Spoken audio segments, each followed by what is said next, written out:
Meteor 650 is filling that niche in the middleweight cruiser segment with a focus on comfort, styling, and approachability. I've just gotten back from 2 days of ride testing this machine in probably one of the best hotbeds you could test a machine in, and that is in the country of India. We did some around town riding and we also did some freeway cruising, so I've got a pretty good sense of what this machine's all about.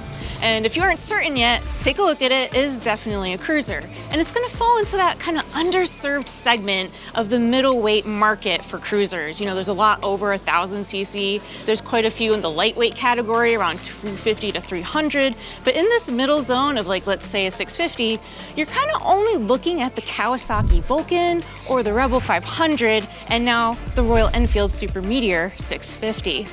So let's dive in and talk about the ergonomics of this machine. It does have forward controls, but it has a very gentle sweep to these bars, so you're not crouched over too much. So I found it was a very comfortable position, not quite neutral, but again, comfortable for that cruiser riding. This particular model we're looking at has their Grand Tourer seat on it, so it's a little bit comfier, a little bit thickly padded. I also find the shape of it differs from just the normal solo riding machine that's in the all green trim. I would definitely recommend getting this more lush seat because I found this is way more comfortable on the freeway cruising. I also want to point out this machine comes with adjustable levers for both your front brake and your clutch. And that's just so nice to see for riders of all different sizes can really benefit from that. From little hands to big hands, you can really fine tune the fit and feel of this motorcycle to what you want out of the ride.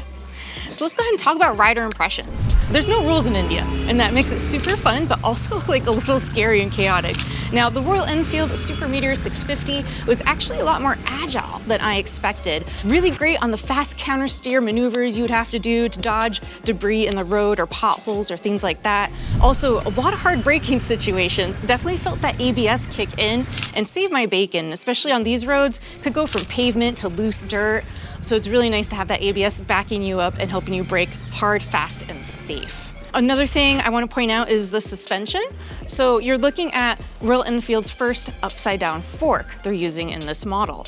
I found that it was definitely adequate for everything we did, plus some. There's a lot of different cobblestone streets and things like that we were riding down on this motorcycle, and this suspension is pretty good at just kind of sucking it up. And then you do have a dual shock system here in the back that does have some preload adjustments if you're going to put on luggage or bring a passenger with you. Now, when it comes to freeway cruising, this is a model that's definitely kitted out for it with this bigger windscreen. I already talked about the seat.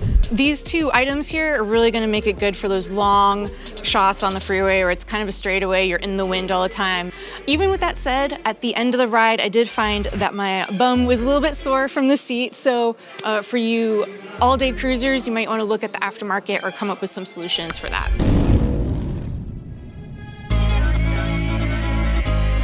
If there's anything I kind of ding this motorcycle on right now, because it is pointed at the middleweight kind of entry-level market for cruiser riders, it does have a little bit of a higher seat height than what we normally see in a cruiser. So this is 29.1 inches. When you look at the Vulcan or other models, they're hovering around that 27-inch mark. So just something to bear in mind. Also the weight. This bike weighs in around 500 pounds, whereas all the other ones are sub 500. So for a shorter and smaller rider like me, you just have to be a little bit more aware of where you're parking this thing, how you maneuver it around, and just know you're gonna have a little bit more heft to push around.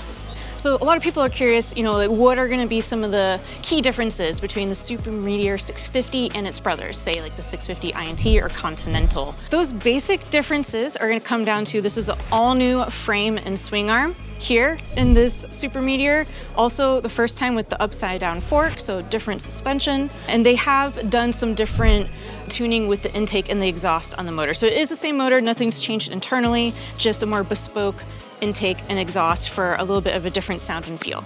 So again, the Super Meteor 650, in my mind, I've ridden the Meteor 350 before and thought about it in comparison to what was my first starter bike, like the Honda Rebel 250. And I think where Royal Enfield just has a little bit of an edge is it has so much more character. They have a unique look and feel. Royal Enfield does a great job at taking a look at all the fine details of the motorcycle and giving it a nice fit and finish. And for sure, the motor has such character. It feels playful, it's got some good low-end torque to it.